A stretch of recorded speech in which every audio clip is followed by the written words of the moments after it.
par les livres. En 1943, à 18 ans, il rejoint les Français libres. Il se bat avec courage pour la libération de la France, mais il fait aussi l'expérience du racisme. En métropole, il n'est vu que comme un noir. Mais de cette déception, il va faire la matière de sa thèse de médecine, puis de son premier livre, Peau noire, masque blanc. Paru en 1952, il analyse l'aliénation que provoquent les préjugés racistes chez de nombreux Antillais. Devenu psychiatre, il exerce en Algérie française à Blida. Là, il découvre que les injustices du système colonial créent des névroses chez les colonisés. Lorsque l'insurrection algérienne se déclenche en 1954, il soigne les combattants des deux camps. En 1956, il démissionne et rejoint le FLN. Expulsé en Tunisie, il devient un représentant international de la résistance algérienne. En 1961, il écrit son texte le plus connu, Les Damnés de la Terre. Préfacé par Jean-Paul Sartre,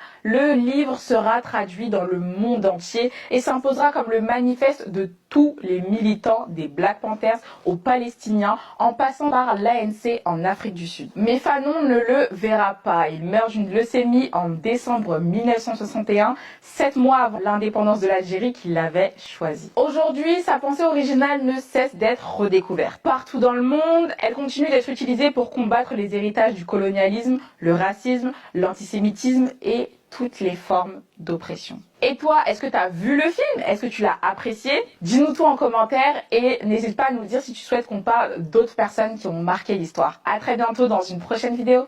Il a combattu le racisme